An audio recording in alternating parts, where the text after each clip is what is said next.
एक छोटी सी कहानी से आपको कहूं। पूछा है कि हम पूजा करते हैं, प्रार्थना करते हैं, तो क्या ये सब व्यर्थ है?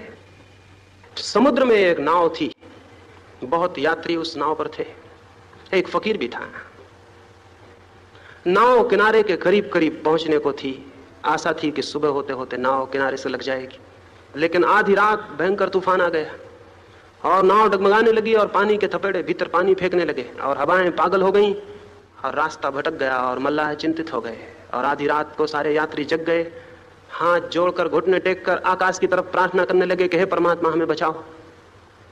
और उस प्रार्थनाओं में कहने लगे कि अगर हम बच गए तो इतना दान करेंगे, अगर बच गए तो तीर्थ हो आएंगे, अगर बच गए तो ऐसा करेंगे वैसा करेंगे। भगवान को आश्वासन भी देने लगे, मनुष्य की भाषा में कहें तो रुष्वत देने लगे, और धर्म की भाषा में कहें तो भगवान के सामने प्रतिज्ञाएं और व्रत लेने लगे कि हम ऐसा करेंगे, हम वैसा करेंगे, मगर हमें बचाओ। वो फकीर था, सारे लोगों ने उससे कहा कि तुम भी प्रार्थना करो, तुम्हारी प्रार्थना वो ज्यादा सुन लेगा, तुम फकीर हो, निकट का तुम्हारा संबंध है, तुम्हारी बात जल्दी सुन लेगा। लेकिन वो फकीर अजीब था, वो आंखें बंद किए बैठा रहा और प्रार्थना में सम्मिलित नहीं हुआ। तो वो सब बहुत नाराज हो गए और उसने कहा कि कैसे दुष्ट आदमी हो, तुम भगवान के निकट रिश्तेदार मालूम होते हो, जीवन भर के फकीर हो, तुम कहोगे तो जल्दी मान लेगा, मिनिस्टर भी उसका कोई रिश्तेदार कहता है तो जल्दी मान लेता है, भगवान भी तुम्हारी जल्दी मान लेगा, लेकिन तुम हो कि तुम चुप बैठे हो। वो फकीर लेकिन चुप बैठा रहा। सुबह होने के करीब थी, बजरा डमाडोल हो रहा था, डूबने के करीब था, वो सारे लोग आंसू बहा रहे हैं, प्रार्थना कर रहे हैं, और तभी वो फकीर चिल्लाया कि ठहर जाओ, देखो वायदा मत कर देना, वचन मत दे देना, प्रॉमिस मत कर देना भगवान से, किनारा करीब आ गया है। वो तो सब बेचारे प्रार्थना में थे, आंख उठा के देखा किनारा करीब था, प्रार्थना वही गए, अपना सामान बांधने लगे। उस फकीर ने कहा कि देखी तुम्हारी प्रार्थना, किनारा करीब आ गया तो एक भी घुटना टेके ना रहा, एक भी हाथ जोड़े ना रहा, सब उठाए अपना सामान बांधने लगे और भूल गए प्रार्थना और भगवान दोनों। हमारी सब प्रार्थनाएं भय से पैदा होती हैं या प्रलोभन से पैदा होती हैं, और भय और प्रलोभन जहां है वहां प्रार्थना असंभव है, क्योंकि जो प्रार्थना भय से पैदा होती है वो भय के हट जाने पर समाप्त हो जाएगी, और जो प्रार्थना किसी चीज को पाने के लिए है वो प्रार्थना ही नहीं है। कभी ऐसी कोई प्रार्थना की है जिसमें भय और प्रलोभन न हो? तो आप कहेंगे फिर हम करेंगे ही क्यों? जब कोई भय ही ना हो, कोई प्रलोभन ही ना हो, तो हम प्रार्थना क्यों करेंगे? तो फिर मैं कहूंगा आप प्रार्थना को अभी जानते भी नहीं है। ये जितनी हमारी प्रार्थनाएं हो रही हैं सब भय और प्रलोभन पर खड़ी हैं। या तो किसी भय से छुटकारा चाहिए, या कोई प्रलोभन है, कोई नौकरी चाहिए, किसी को स्वास्थ्य चाहिए, किसी को मुकदमा, और अगर स्वास्थ्य और मुकदमे से मन उब गया है तो स्वर्ग चाहिए, मोक्ष चाहिए, भगवान के दर्शन चाहिए, भगवान के चरणों में निवास चाहिए, इस तरह की 25 बातें, लेकिन चाहिए। क्या आपको पता है जो प्रेम कुछ मांगता है वो प्रेम झूठा है? लेकिन हमारी सब प्रार्थनाएं कुछ मांगती हैं। कोई प्रार्थना जो मांगती है सच्ची नहीं हो सकती, फिर कौन सी प्रार्थना सच्ची होगी? क्या आपको पता है जो प्रेम मांगता है वो झूठा होता है? फिर कौन सा प्रेम सच्चा है? जो प्रेम देता है वो सच्चा होता है, जो प्रार्थना देती है वह भी सच्ची है। लेकिन हम तो देने को जानते नहीं, हम तो मंदिर में मांगने जाते, हम देने को जाते नहीं। धर्म का संबंध मांगने से नहीं है, धर्म का संबंध देने से है। एक सुबह एक भिखारी अपने घर के बाहर निकला,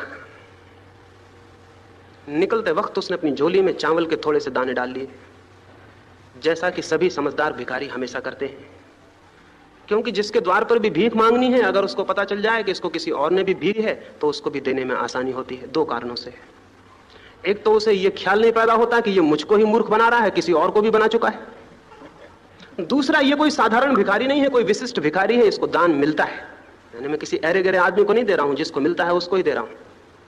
तो उस भिखारी ने भी अपने घर से निकलते वक्त अपनी झोली में चावल के दाने डाल लिए और वो दरवाजे पे बाहर निकला। सुबह होने के करीब है, वो गांव में भिक्षा मांगने जाता है। रास्ते पर आया था, उसे दिखाई पड़ा दूर से राजा का रथ आ रहा है। उसने सोचा कि ये तो बड़ी सौभाग्य की घड़ी है, ऐसा आज तक ना हुआ था। और राजा के घर दरवाजे से संतरी वापस लौटा देते थे, कभी भीतर घुसने का मौका नहीं आया।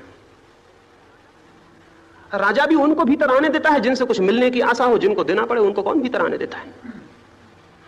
तो उस भिखारी को तो कभी भीतर घुसने नहीं दिया गया था, आज मौका रास्ते पर ही राजा मिल गया था।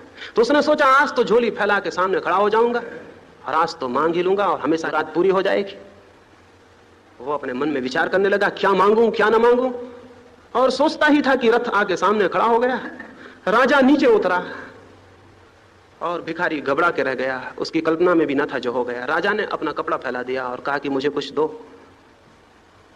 तो भिखारी ने सोचा भी न था कि राजा और अपना वस्त्र फैला देगा। और कभी जीवन में कल्पना भी ना की थी कि मुझसे भी कोई मांग लेगा। वो अपनी झोली में हाथ डालता था और बाहर निकाल लेता था। हिम्मत न पड़ती थी कि एक मुट्ठी चावल के दाने दे दूं। देने की कोई आदत न थी, मांगने की ही आदत थी। दिया कभी था ही नहीं, हमेशा मांगा था। कल्पना में भी नहीं सोचा कि कभी देना पड़ेगा, ऐसा पहाड़ भी सिर पर गिरेगा कि देना पड़े। तो मुट्ठी बांधता था, छोड़ देता था। राजा बोला जल्दी करो, जो भी देना हो दे दो, मैं जाऊं। और आज तो राजा ने कहा कि मैं यही कल्पना करके निकला था कि जो भी मुझे पहले मिल जाएगा उससे कुछ मांग लूंगा। बड़ा गड़बड़ राजा था। आखिर बामुश्किल उसने एक दाने को निकाला, एक दाना चावल का, और राजा की झोली में डाल दिया। राजा बैठा और चल पड़ा। रथ की धूल उड़ती रह गई और उसके मन में पश्चाताप कि एक दाना व्यर्थ ही चला गया। मांगना था वो तो मांग ही नहीं पाए, और एक दाना और व्यर्थ चला गया। उस सांझ दिन भर उसने भीख मांगी, लेकिन मन दुखी रहा। एक दाना खो दिया था।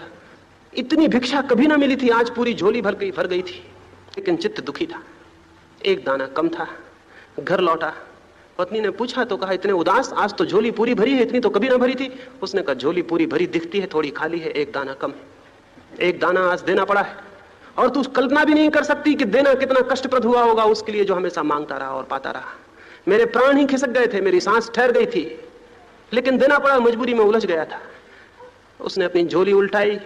अब तक तो दुखी था, फिर छाती पीट कर रोने लगा और आंसू उसकी आंखों से झरझर टपकने लगे। झोली उल्टा के देखा और सब दाने तो दाने थे, एक चावल का दाना सोने का हो गया था। और तब वो छाती पीटने लगा और रोने लगा कि मैं ऐसा पागल हूं, मैंने सारी झोली राजा को क्यों ना उल्टा दी, तो आज सारे दाने सोने के हो जाते। लेकिन अब तो अवसर निकल गया था, और रोज राजा रथ पर मिलता नहीं, सड़क पर। ये तो कहानी है, लेकिन मैं आपसे कहूं, केवल वे ही जीवन के दाने सोने के हो जाते हैं जो हम देते हैं, और जो हम बचा लेते हैं वो मिट्टी के सिद्ध हो जाते हैं। मरते वक्त जब हर आदमी अपनी झोली उल्टा कर देखता है तो पाता है थोड़े से दाने सोने के हो गए हैं जो उसने दिए थे, और बाकी सब दाने मिट्टी के जो उसने पाए थे। प्रार्थना का अर्थ है ऐसा जीवन जो देने का जीवन है, मांगने का जीवन नहीं। प्रार्थना का अर्थ किसी मंदिर में बैठ के हाथ जोड़ के कुछ बातें करना नहीं है। प्रार्थना का अर्थ है समग्र जीवन ऐसा हो जो देने का जीवन है, पाने का जीवन नहीं। जिसके जीवन में जितना दान है, समग्र भूत, अपने प्राणों का, अपनी शक्तियों का, अपनी ऊर्जाओं का, अपने प्रेम का, अपनी दया का, उसका जीवन उतना ही प्रार्थनापूर्ण है। प्रार्थना कोई प्रेयर नहीं है कि बैठ के हमने स्तुति कर ली। प्रार्थना समग्र जीवन का रूपांतरण है। अभी हम मांगते हैं, सब कुछ मांगते हैं।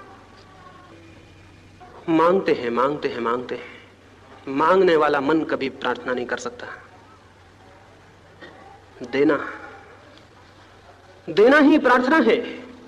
प्रार्थना कोई शब्दों की स्तुति नहीं है, पूरे जीवन का देना है। तो देने की जिसके जीवन में दृष्टि होती, और हमारे जीवन में तो मांगना ही मांगना होता है। भिखमंगा मांगता है तो ये मत सोचना कि भिखमंगा मांगता है। हम सब भी भिखमंगे हैं, कोई छोटा भिखमंगा है, कोई बड़ा भिखमंगा है, हम सब भिखारी हैं। जिनको हम महामहिम कहते हैं और जो बहुत बड़े बड़े हैं वे भी मांगते हैं।